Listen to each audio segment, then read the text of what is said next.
Hi, I'm Andrea Coates. I'm the author of Andrea Coates' Writing Junk. And I'm also the anti-Tao Lin.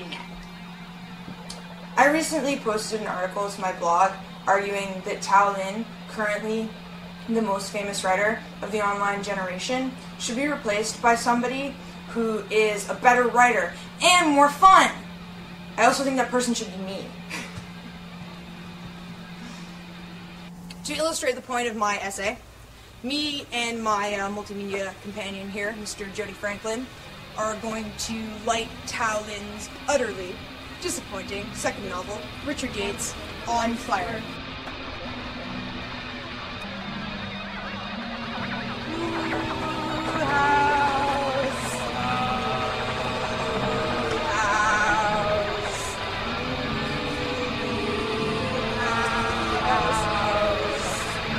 We would like to declare that we are the better artists.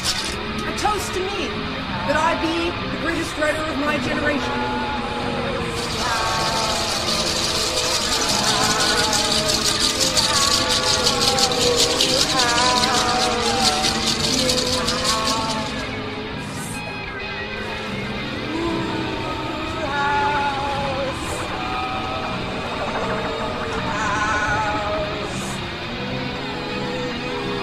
And a toast that Tao Lin write a better book. We want a world where there is meaning. We want a world where there is life. Tao Lin, come to life. Tao Lin, come to life. Leave them all behind, Tao Lin.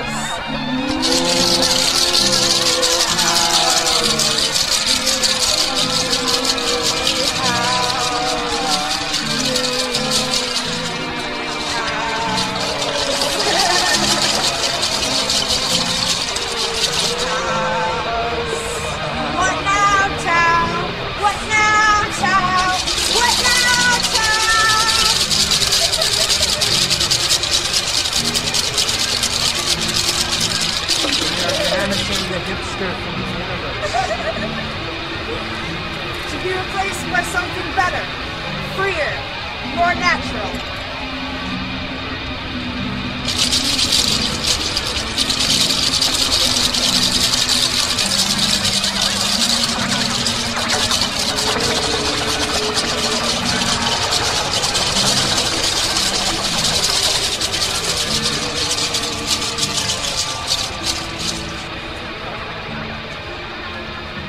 Woo!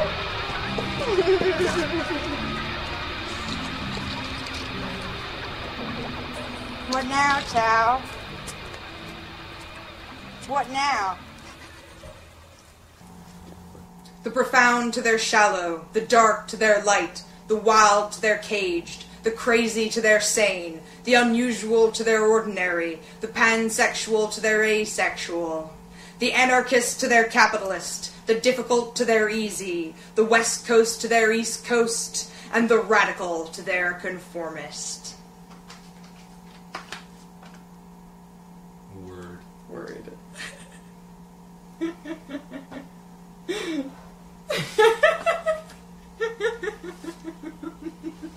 Yo. Yo, Tao Lin. Tao Lin. Yo, He's Tao got a Lin. catchy name. Megan Boyle. Megan Boyle. Shit, dude. Yeah, Tao Lin. What do we got to say about Tao Lin? On the internet. We know that Tao Lin's soul animal is a hamster. Mm-hmm. But what is Megan Boyle's soul animal? I mean, what makes you the anti-Tao Lin then? It's like Douglas Copeland on Yes! Quaaludes. It's like the white noise of culture or something. It's not even white noise. It's wallpaper. You know? Yeah, totally. It's not even wallpaper. Totally. It's gift wrapping. You know? Yeah, or that's something exactly like it. the hum of the Yeah. fluorescent lights Yeah. in a school or a hospital or something. like being like hypnotized by the fluorescent lights at the Yeah. mall. Like mall culture, the fluorescent lights, the drone of repetitiveness. Hipster fashionista, consumer droids. And there's all these people who relate to this. There's all these people this generation who think that this guy is really great and that he's captured something that permeates their lives. And it's true, he has. Like, he's the most famous writer of the millennial generation, and he fucking sucks. Like, from the perspective of someone who's educated in classical literature, like, his prose is just not that good. So the fundamental problem is he not only accepts this culture of consumption that we have, but he kind of promulgates it or just like, okay, this is all I am. Yeah. We're a culture of product, and I'm just a product too. And I'm going to make myself a product, and That's totally it. That's the fucking essence of Tao Lin. And the essence of my work is that humanity is still free. That humanity still has a soul in its body, that humanity still thinks for itself, that humanity still makes its own choices and innovates. And says, you know what, fuck you, to the people who are trying to turn our lives into those of consumer drones. Fuck you, you don't fucking own me, bitch. Like, it's kind of insulting to the people of this generation that this is the best that we have. I'm better. I just am. Like, my work is just that much more meaningful. People around the world are waking up and actually, recognizing how destructive a culture based on money and the consumption of products really is. I mean, it's destroying all of us. Yeah. And how that we as artists, if we care about life, if we care about ourselves, if we care about each other, if we care about trees and the animals, oceans and hamsters, and cougars, as opposed to the latest like little technological thing instrument you can buy at American Apparel. Like we want to kind of make art and do things that smash through that. Yeah, that show that there's more to life than where you went for dinner. That like people still have emotions. Like that's one of the most disturbing things about Tao Lin's books is the lack of emotional response that the characters feels to the events of their lives. It's terrifying. It shows that like they've been brainwashed into being disconnected from the things that are happening to them, and my work is about screaming the truth, not letting anybody tell you that what's going on is not what's going on. It's being like, no, this is how I feel, and you need to deal with that. I'm not gonna like put it in a little closet for you so that it doesn't ruin your perfect status quo. And meanwhile, while Tao Lin and Tao Lin and Megan Boyle are going down to the mall buying shit.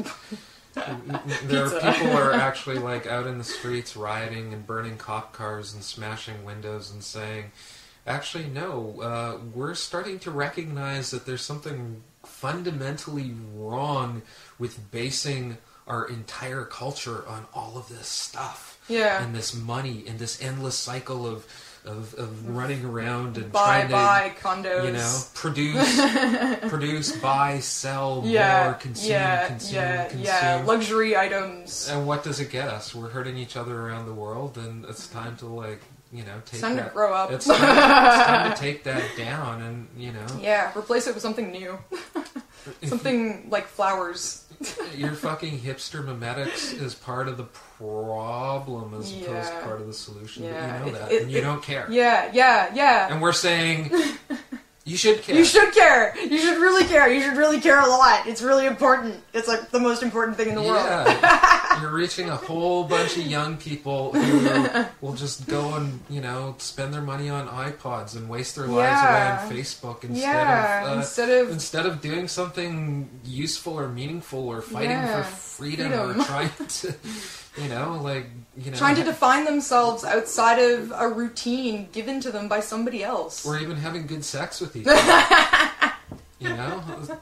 or having a culture that's unique to your geographic area instead of this like mono-consumerism, like, you know, that's represented by McDonald's that just reproduces itself everywhere it goes to. It's hideous. It's trying to be like everybody else. Yeah, it's just we need diversity. That's how a species survives. It mutates and flourishes and becomes different, and new things grow out of it. Like monocultures, they can't subsist. This interesting thing about Tao Lin's literature is that he does in an unconscious way recognize how horrific his life is. He does recognize how terrible it is. That's why he's writing it down, so that people will notice. The thing is, he's not aware of what's causing it, of his own. You know, he's kind of choosing to laugh at it and affect an emotional neutrality as opposed to thoroughly examining why it is that he's so sad all the time. Sad. Sam. Sad Sam. Sad Andrew. Sad Haley Joe Osment. I don't know. But is there anything deeper? Is he like really just like skewering this culture? No. That's the difference between him and Bret Easton Ellis, is that Bret Easton Ellis was like shocked and terrified by what he was seeing, whereas Tao Lin is kind of giggling. Tao Lin's like, oh, isn't that interesting? This is kind of cool. This is a thing that is happening right now. He's described himself as a robot, and he is quite robotic in his way of interpreting reality.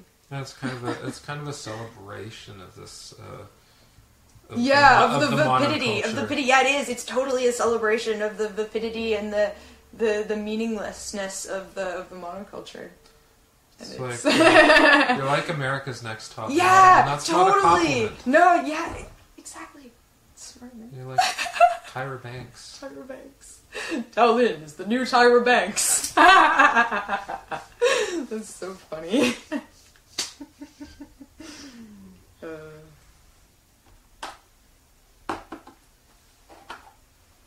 Tao Banks. Tao Banks. Yeah, totally. So, throw the towel in.